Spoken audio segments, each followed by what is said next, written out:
Hi, Eric Gibaud, ericgibaud.com, and today, 9th of January 2023, this is the first video I record this year. I know I already published 2 videos this year, but they were recorded in December because up to today I had my daughter Pino with me, so it was impossible to record anything. So today she's back to school, so at last I can record something. So my idea was, what could I record today? I've got a lot of gear to present, but really what I felt like was I want to make pictures and share them with you. So I already did a video in December, probably the last one. The link is here with the rusty boat I made with my OM system, OM1. And last year I also did that kind of video with my Fujifilm X100V. I'll also leave you the link here. And I thought it was time to make something with this camera, my Hasselblad 907X with the digital back, CFVII 50C. What a name, okay? So I already reviewed this camera last year, I'll leave you the link here, but I thought it would be interesting to do it this way, okay? So we're going to work on that. I'm going to explain also why the format of this video, and that's it, so let's go for it. Pictures must tell stories, blah, blah, blah, blah. Well, I don't really agree with that. I already made a video about this, but so many people say that I thought, well, let's make this a cine look. So I'm actually testing a lens by Freewell, an anamorphic lens. So I put it on my iPhone 13 Pro Max, and this is what you see, okay? To have this wide, really wide cine look. And also, it's not pointing at the sun or a source of light, so you don't really see the typical flare, okay? But also graded the color within Filmic Pro, the software I use to record the video, so it has this special warm look, really special, to give a look that's a bit different than reality, okay? So I'm going to tell you the pros and the cons of this camera, how I use it. Every camera has things in favor and things against it, okay? So I'm going to tell you how I actually put in favor the good things for me and avoid the bad things of the camera, okay? So I will show you the picture and try to explain what I'm doing. So let's carry on. So let's speak about the good thing and the bad thing of this camera. Well, the bad thing first, okay? The screen is like this. There's no viewfinder. There's an optional one, okay, but I don't have it, okay? So it means if it's really bright, it's maybe hard to see on the screen. Second, the autofocus is really bad, really bad. With that sunlight, there's no problem, but as soon as you get darker situation, it's hard to focus, okay? You have to go on manual, okay? And so that would be the bad part, I would say, okay? Due to the camera, okay?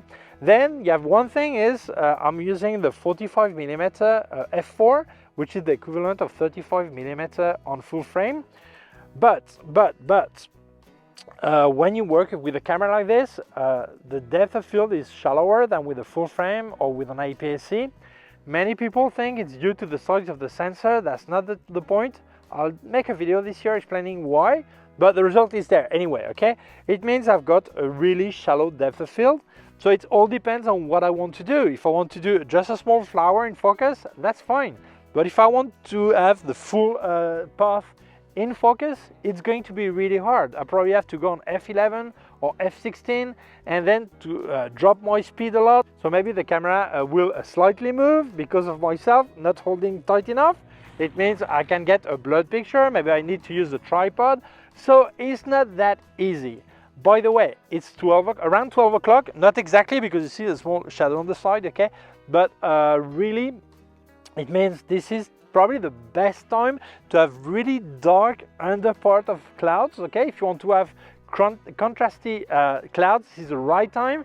But this is a bad time to have some kind of shapes and volume on things because light is getting into everything and shadows are really strange. Now it's more cloudy, so you don't see it that much, okay? But still, it's important that you know that there is no bad hour to make pictures.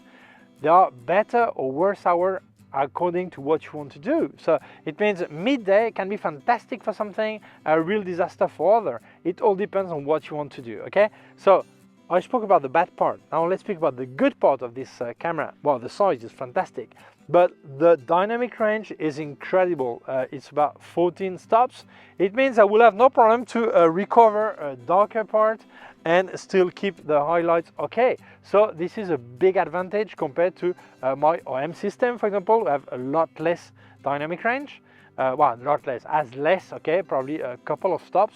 So that makes things more difficult than with this one, okay?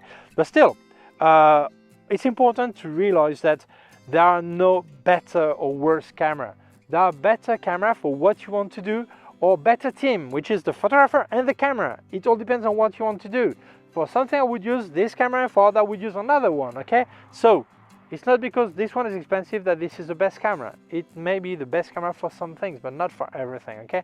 So we're going to see the difficulties and work on it. I love this path. I've been here many times. Summer, winter, with flowers, without flowers, really dry, really muddy, any situation, okay? I just love this path. I don't know why, okay? I just like it, okay? So I think we're going to make a first picture of the path, okay? That's logical. I'm going to use the fact that the dynamic range is really good to recover shadows. So I'm going to make sure I'm not going to burn the highlights, okay? This is important. I think there's a big lie about a dynamic range. When they tell you 14 or 15 or 12, or doesn't matter dynamic range, you think it goes from the center and to highlights and to shadows in an equal way. And really no, you realize that when they tell you this camera has more dynamic range, you still have problem in highlights, but you can go better in shadows, okay? It's not exactly like this, but it really, yeah, close to that, okay? So it means I'm going to make sure I'm not going to have a problem in highlights, and I will easily recover the shadow part, okay? So let's go for it.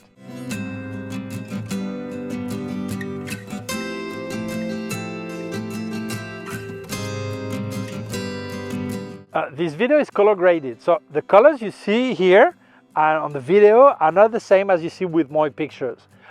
This is why, okay? By the way, Hasselblad color system is just fantastic because they don't try to simulate something, they just try to have true colors. Does it mean you need, you have to keep these true colors? Can you grade them or change colors of it? Of course you can, but you know that where you start from is the exact color. It means that if I want it darker, lighter, as always, easy. But if I want to change the colors, give a special preset or a special tone or whatever, obviously I can, but I know where I start from. And this is what's fantastic about Hasselblad colors. You don't have sRGB or RGB, you have Hasselblad colors, okay? Which are probably the closest to reality. And from there, you do what you want, okay? But this is to explain why the pictures I show you are probably not the same as the ambience you see on the video, okay? I don't know if I will grade the picture or not yet, okay? But still, this explains why you have a difference, okay? The fact that the screen, you just can put it like this, up to 90 degrees, I could use it like if it was a waist level, typical Hasselblad 503 as I have here. I'll give you the link here. So that's a good point, is for the angle you make the picture. That can be good. Some people prefer to be like this, higher, okay? Everything is fine, depends on what you want to do. The good point in this situation, I could pull on the strap, so it gives a bit of stability because it's not stabilized, okay? But that's the way I made it, because I like the way it looks, okay? I think it gives a bit of strength to the path, okay? Second, I made it at f11. I made the focus about halfway, okay? You will see that it's probably not everything in focus, okay? That's the way it is, because the depth of field is always shallow on this. But well, here's the result. Now I've gone f4. I want to make a picture of a flower. So you see the shallow depth of field. Take into account that 45mm, this is the equivalent of 35mm full frame, so it is wide angle. And still I get a really shallow depth of field. Obviously I'm close, okay? But the good thing is this lens, you can get really close. So it's nice to make some close-up things and still be able to use this wide angle, okay? So let's go for it.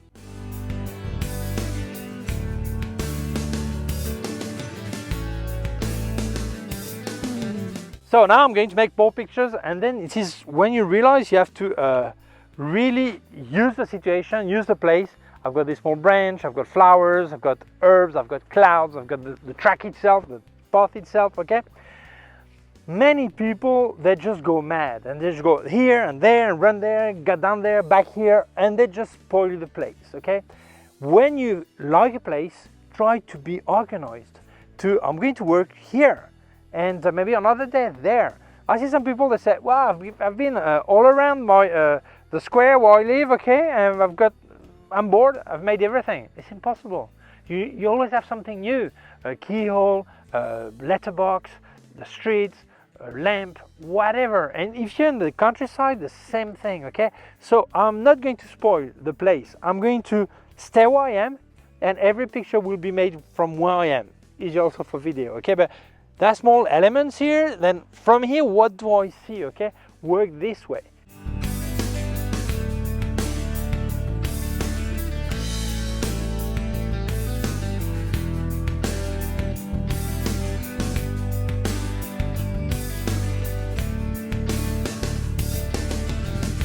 Important. Normally, I don't bother moving focusing point around. I just reframe, okay? But when you have a really shallow depth of field, whether with this camera or any camera, but when you're that close, the depth of field is really short, okay, at maximum aperture. So if you actually reframe, then it's out of focus. Why? Back to school, you have the triangle, rectangle, okay? Or rectangle, triangle, I don't know how you say that. The hypotenuse, it's longer, okay? So it means if I reframe, then the distance has changed, okay? Because I'm really close. So if you're really far, it's not a problem. The distance changes, but it's still within the depth of field. In this case, it can fall out of the depth of field. So it means that it's really important that you place the focusing point dot exactly where you're going to focus. In this case, move it with my finger on the screen, okay? Depends on the camera you have. You have maybe a joystick or whatever to place the point. But if you're really close to your subject, place the focusing point exactly where you're going to focus. It's really important. Otherwise, when you reframe, it's out of focus, okay?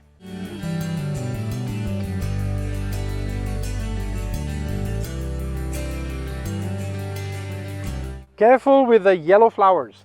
When the sun hits it, it's really like if it was white. It's really easy to burn them, okay? To overexpose it, okay? So it's important that you actually expose for the yellow, okay?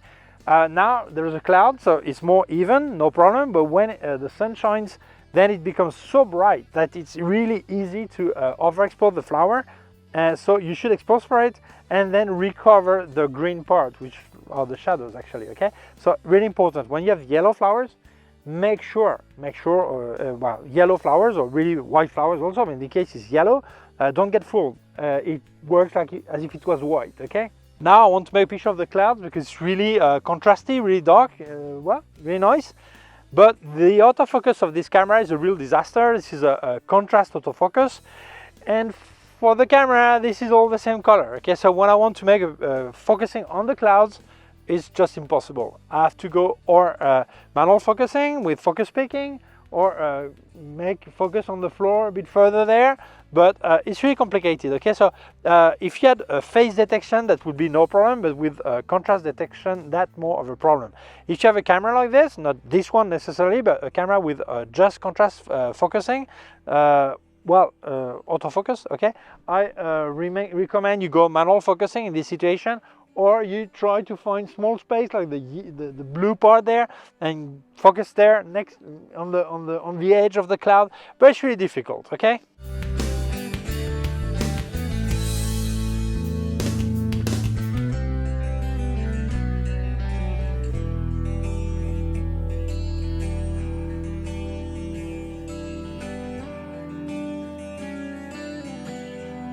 Anyway, I'm going to tell what is so stupid about this camera. You decide this is a mirrorless camera, obviously, so you decide what you want to see on the screen. You can pick to have the level to know if it's horizontal or vertical, okay? Or, I don't say and, say or. You activate the grid to know to compose, okay? Say this one or that one. You cannot see the histogram before shooting. It's once it's shot, incredible. And the highlight warning, it's once the picture is made.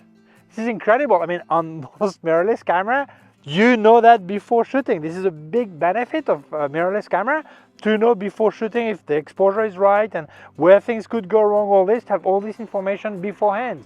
And in this case, you don't have it. And I think this is really stupid. I didn't bring along my my light meter. With the light meter, this is easily solved, obviously, but this is really strange that obviously I prefer to use light meter for many things, but in this situation that could be good to have the information straight away, okay? So not having the histogram before shooting and not the highlight warning before shooting, this is simply not possible to understand. Do not be able to have the framing grid and also the composition grid and the level at the same time. I don't know why. So it means this is so expensive camera. I don't have this before shooting. This is not possible to understand. That's not a problem for me. That would not stop me from buying a camera like this, but still, I think this is stupid.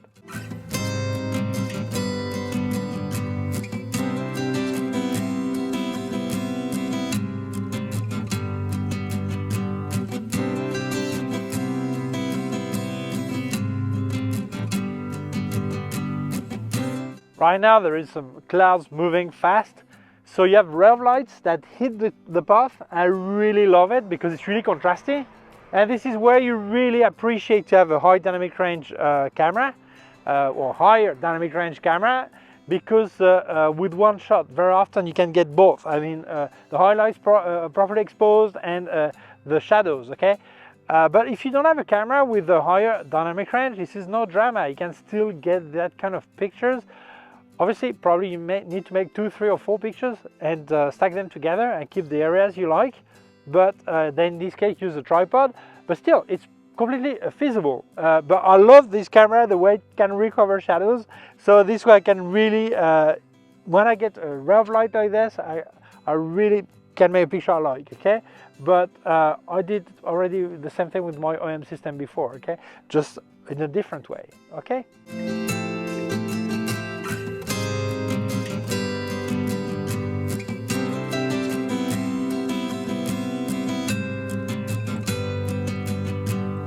I apologize first, but for people who are just like sick about telling stories with their pictures, when you look at a path, it's really different if the path goes towards the center of the picture, or on the other hand, goes out on the right, on the left. If it's towards the center, then you stay in the picture. If it goes out, then it invites you to travel or to go away or to leave the place. If it's centered and really continuous, it looks like infinity. So for the person who watches a picture, the feeling, the sensation is really different, okay? I don't tell stories. I think this is a person who watches your pictures, who creates his own story. You just serve a picture and that person dreams how he wants, okay? I think photographers don't tell a story. They give you the opportunity to create your own story watching the picture. And very often it has nothing to do with what the photographer was thinking or the real situation. I'd never tell stories with my pictures. Maybe, well, for wedding, I don't tell, I make a souvenir for people who were there, okay?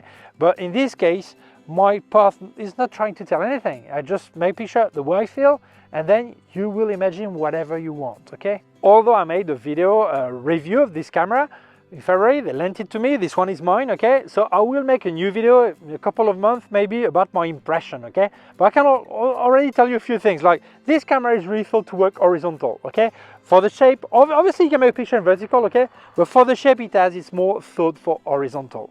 Is it a problem? No. Why? I saw a video by Peter McKinnon, a Canadian guy, YouTuber, a massive YouTuber, okay? Fun guy. And he explained things that was really clever. If you don't know if you want to make vertical or horizontal, always make horizontal. Why? Because if it's vertical, it's really hard to reframe in square and almost impossible to make something nice in horizontal. If you make horizontal picture, if you're going to reframe after, you can always get something out in square and also in vertical. So when you hesitate, make horizontal always, okay? If you can make only one shot, okay, or one situation, okay? So in this case, the fact that it has 50 million pixels is no problem to reframe. That's fine. Although there is even more now. You have the new X2D by Hasselblad, or the Fujifilm GFX that has 100 megapixel. With 50 you can still reframe, okay? Obviously, if you didn't have this one, but the XD or any Fujifilm, I could work without any doubt in vertical. Okay, this one is just not that practical, but it's not a problem to me. I knew it before buying because I tested it before anyway. Okay, so take this into account. When you have your camera and you don't know if you want to make vertical or horizontal picture, and you can make only one or two pictures, but just one orientation, always pick horizontal so you can reframe easily in square and vertical.